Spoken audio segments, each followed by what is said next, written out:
நாளைக்கு மறுமையில் சொர்க்கவாசிகள் எல்லாம் சொர்க்கம் நுழைந்து விடுவார்கள், நரகவாசிகள் எல்லாம் நரகம் நுழைந்து விடுவார்கள். அந்த சொர்க்கம் நுழைந்தவன் அவனினுடைய நண்பனை தேட ஆரம்பிப்பான். ஒவ்வொரு அறைகளாக பயணம் செய்வான்.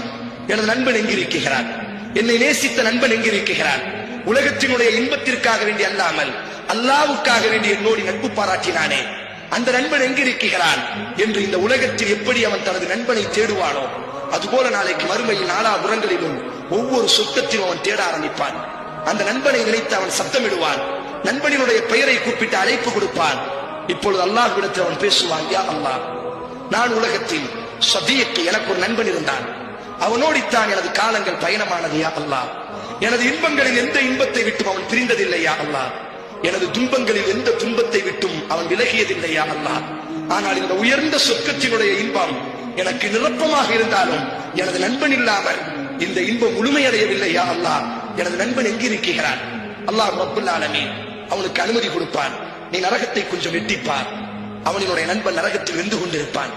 ஆனால் அவன் கண்டுகொள்வான், என்னோடி பயணம் செய்த நண்பன், எனது இன்பங்களுக்கு தோள் கொடுத்த நண்பன், எனது சோதனைகளின் பொழுது எனது கண்ணீரை துடைத்த நண்பன், நான் தவறிலே விழும் பொழுது பல நேரங்களிலே எனது இடுப்பை பிடித்து பாதுகாத்த நண்பன்.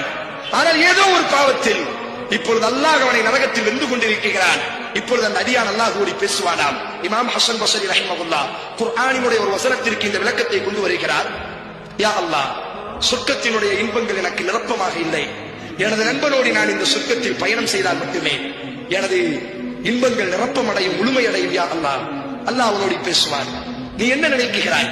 உனது கண் குளிர்ச்சி அடைய வேண்டுமே, ஆனால் நீ எதை திருப்தி அடைவாய்? யா அல்லாஹ், எனது நண்பன் நரகத்தில் வென்று கொண்டிருக்கிறான். உலகத்தில் நாங்கள் இருவரும் நண்பர்களாக கைகோர்த்து நடந்ததை போன்றே இந்த சொர்க்கத்திலும் எனக்கு அவன் தேவை. யா அல்லாஹ் என்று இந்த அடியான் முறையிடும் பொழுது அல்லாஹ் ரப்புல் ஆலமீன் இந்த நண்பனினுடைய கோரிக்கைக்காக வேண்டி இவனை நரகத்திலிருந்து வெளியாக்குவான்.